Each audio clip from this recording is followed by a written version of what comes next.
guys, welcome back to my channel. We are gathered here today to talk about my tattoos.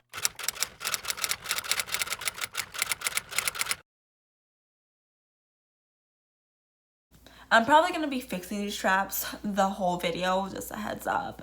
And wow, is anybody else feeling Ariana Grande vibes? Is it just me? Like, God, it's a woman. Is that you? Like, Ari, sis, are we related?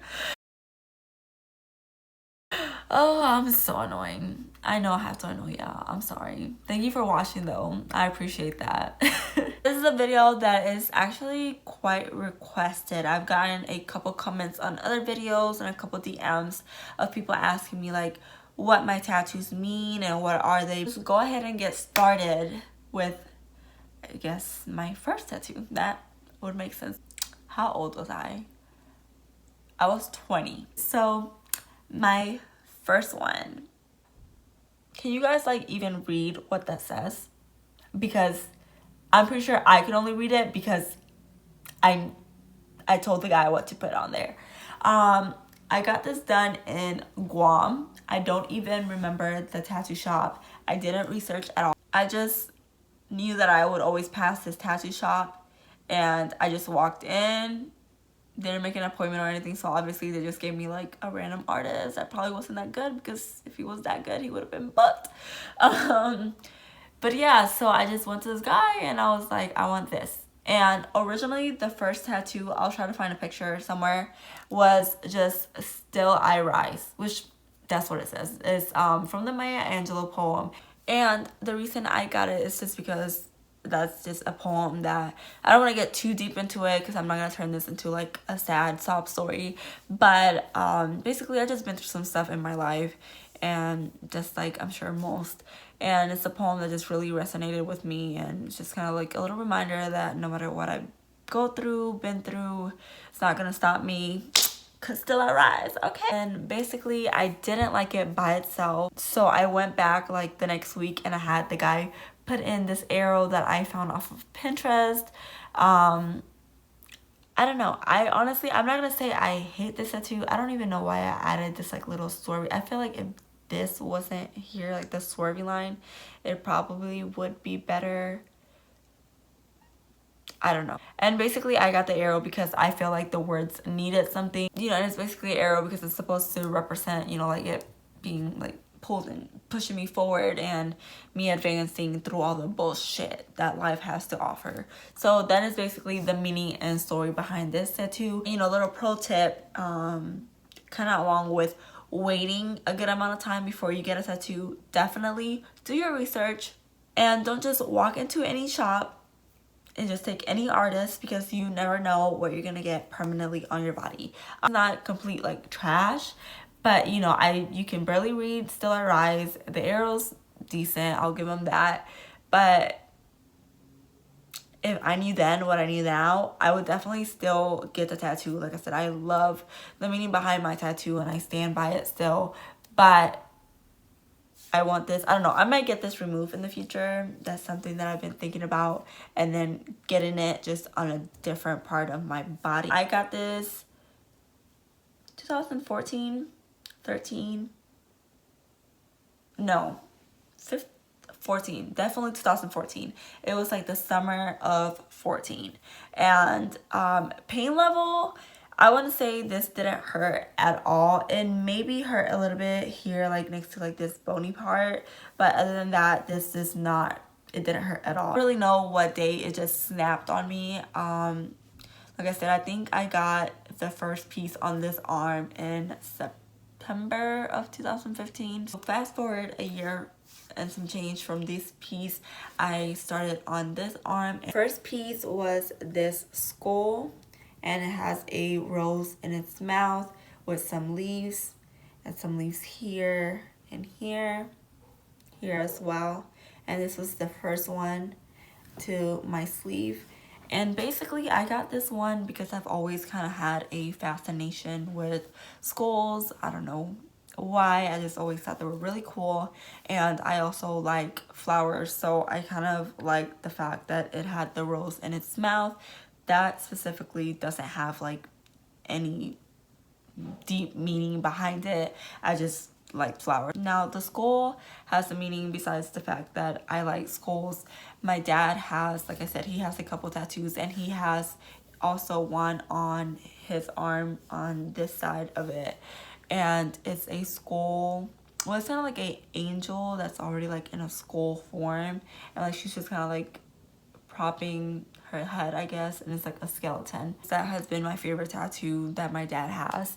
So it's kind of my way. I never told him this, but it's kind of like my tribute with him. Like, you know how people get matching tattoos, or like they get tattoos with their mom or their dad. This is kind of my way to get a tattoo with my dad without getting the same one or something like that. So that's why I got that one. And then after that, it was just basically like downhill with tattoos. I got this all within the same year. They were basically back to back. And then this is my next piece, which is Proverbs 31:25, and it says, "She is clothed in strength and dignity and laughs without fear of the future." And it just has some cursive and some uppercase letters. It's kind of switching fonts throughout the verse. Now, I'll be straight up, I am not the most like religious person. I just really liked that Bible verse, and I feel like it speaks true to who I am and my character. And it's just something that if I'm ever down, like, this are just words that I look at, and you know, it's like, be strong, you're gonna get through it. And that's basically it. It just kind of keeps me pushing forward. And then shortly after that, I got the flowers added around it because I knew I wanted flowers in my sleeve, just because, like I said, I really like flowers, and I just think it adds like a really feminine touch to it. So they don't have no deep meaning besides that's just kind of how I wanted to fill up the space.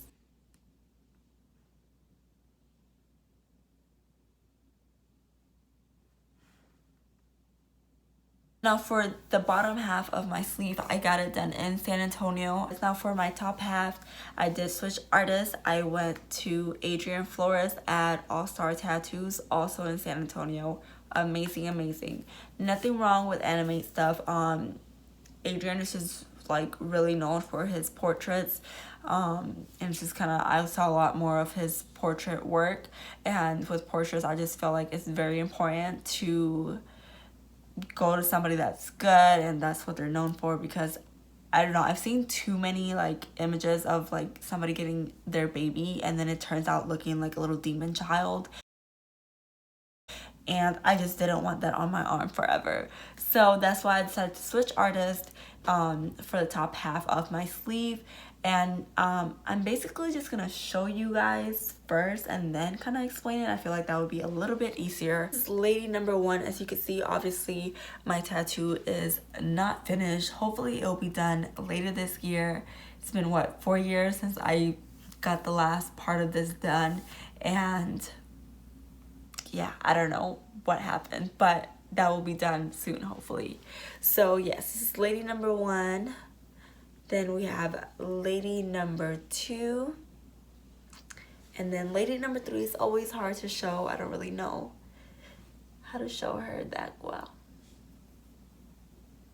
Now let me explain that whole part of my sleeve. So basically, if you don't know, I'm Puerto Rican, and a quick little history lesson, we're made up of Taino, Indian, Spaniard, and African. So basically with all of that mixed is how you get the modern day Puerto Rican, and it's also why you see so many of us look so different. We're just really just like a mixture of so many things, and that's because of our background and kind of the mixture. And I'm obviously very proud to be Puerto Rican, and I kind of wanted to pay a tribute to that, and I just wanted to do it a little different than most. Didn't want it to be like super obvious and kind of like in your face about it. I like things to have a little bit of a deeper meaning and stuff, so I didn't want to just get the flag or anything like that. Not that, again, there's anything wrong with that, but I just wanted something a little different. So what I did, Indian, I got the Spaniard. She has the beautiful rose to kind of symbolize, you know, the very traditional Spaniard look. And then I have, oh, it's kind of hard to show, but then I have the African with the head wrap and She's just gorgeous. All three of them are completely gorgeous. And then the coqui, which is obviously a frog that's native to Puerto Rico. And yeah, that is what the upper part of my sleeve means. I obviously have to finish. I want to finish her headdress, and then it's probably just gonna go into something else. I don't know what I want in this area. It's probably just gonna stop right here on my shoulder, but I just have to figure out how I want to finish it and where. I'm considering flying back to Texas to have Adrian Flores finish up the sleeve, or I might find somewhere out here on the East Coast. I don't know yet. Now, as far as any future tattoos, I don't know. I don't want to say I'm done, but I'm pretty good for now. I have some areas that I know I eventually want to tattoo at, but I don't know what I would want yet, so that's why I'm not really like rushing into anything. My main goal right now is finishing the sleeve, and then from there, I'm good. Depending on what career I get into after the Air Force, I definitely want to bring this out to my hand and fingers. That's just something I really want, but I don't know. I'll wait till my career change and I'm settled into something before I make that drastic move. Yeah, that's basically it for my tattoo story time and the meaning of my tattoos. I hope you guys enjoyed it, and as always, don't forget to like, comment, and subscribe, and I'll catch you guys in my next video.